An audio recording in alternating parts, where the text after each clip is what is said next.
जरा सोचो, दुनिया भर में भगवान की पूजा होती है, लेकिन अवतार हमेशा भारत में ही क्यों हुए? क्या ये सिर्फ आस्था है या भारत की मिट्टी में सच में कुछ अलग है?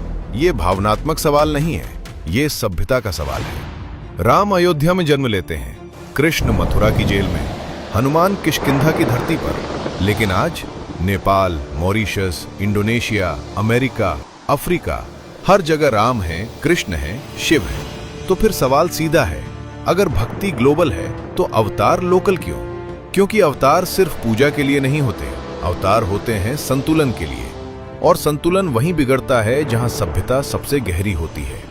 भारत सिर्फ एक देश नहीं था, ये एक धार्मिक प्रयोगशाला था, जहां दर्शन जन्म लेते थे, जहां उपनिषद सवाल पूछते थे, जहां ऋषि ब्रह्मांड को भीतर खोजते थे। जब धर्म की परिभाषा सिर्फ नियम नहीं बल्कि कॉस्मिक ऑर्डर हो, तो अवतार भी वहीं उतरते हैं। सोचो, राम किसी महाशक्ति साम्राज्य में क्यों नहीं जन्मे? क्योंकि राम सत्ता नहीं, मर्यादा सिखाने आए थे। कृष्ण जेल में क्यों जन्मे? क्योंकि वो दिखाना चाहते थे अंधेरा कितना भी गहरा हो, प्रकाश वहीं जन्म लेता है। भारत की खासियत ये नहीं कि यहाँ मंदिर ज्यादा है, खासियत ये है कि यहाँ अवतार की जरूरत को समझने वाली चेतना थी।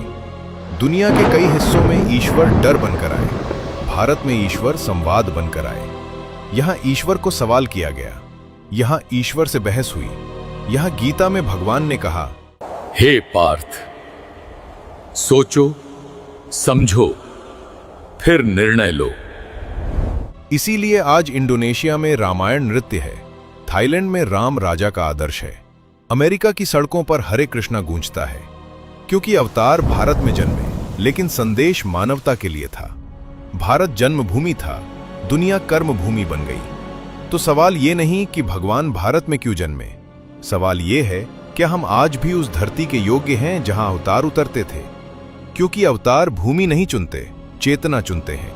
अगर आपको लगता है कि भारत सिर्फ एक देश नहीं, एक चेतना है, तो इस वीडियो को सिर्फ लाइक मत करो, शेयर भी करो।